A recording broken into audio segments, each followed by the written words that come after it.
Graduating this year felt very surreal. It didn't feel like I've been in year 12 this past year, I think I've had enough of the schoolwork to prove it, but other than that, it didn't really feel like it was happening and it didn't really sink in. Like her fellow Victorians, Year 12 student Sophie has just come out of lockdown number 6. It's been 2 years of just a complete roller coaster. COVID was just very stressful, and dealing with all the work while online, just stuck in my room or at my desk, was really stressful. Mission Australia surveyed over 18,000 students between the ages of 15 and 19 in 2020. They reported that young people hardest hit by COVID-19 voice major education, isolation and mental health concerns.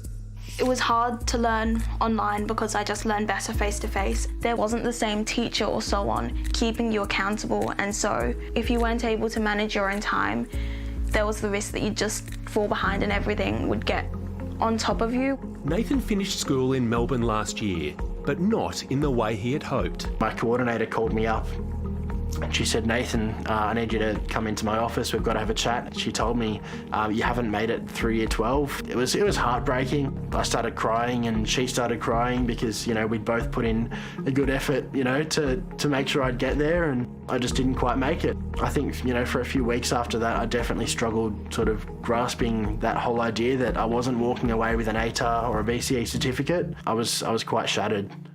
Penny Van Bergen, an Associate Professor of Educational Psychology, has looked at the effects of lockdowns and isolation on students. Adolescence is this period of, really strong social connection. Adolescents need their friends, they bond with their friends, they rely on each other for social support. And so there's been this sort of social disconnect at the moment. There were points when it was just like, I give up and I can't be here anymore. Suicidal thoughts at times where it was just like, this world isn't for me. And that was really tough.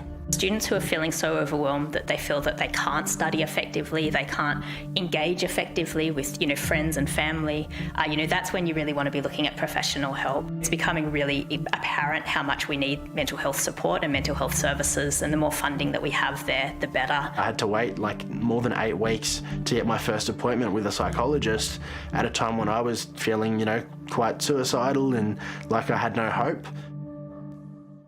Even though Nathan didn't get the results he was after, a new job has him hopeful for the future. I think I am an example of, what can happen even if you do fail school. I'm not going to let, my lack of ATAR dictate, where my future is going to go, and I've put in the hard work all throughout this year to try and better myself and grow professionally, and I think, it's paying off. I think eventually I did step back and go, hold on. This is a literal pandemic and it's normal to be emotionally overwhelmed, and I think I did end up learning that, as cheesy as it sounds, marks aren't everything. It's so easy to be caught up in that world. I remember being at school and thinking that the HSC was everything. Yeah. And whilst it is important, it's just, there were so many other things that were going on in the last 18 months, and I feel for those kids looking at them. It's just, it would have been so difficult, but how amazing are they? How wise. I know. Super, super proud to show a story like that on the show. Absolutely. When, kids are doing it so tough. It's great. Yeah, what a guy Nathan is. And if you need support, you can always call Lifeline on 1311 14 or visit lifeline.org.au for lots of helpful resources and to chat online.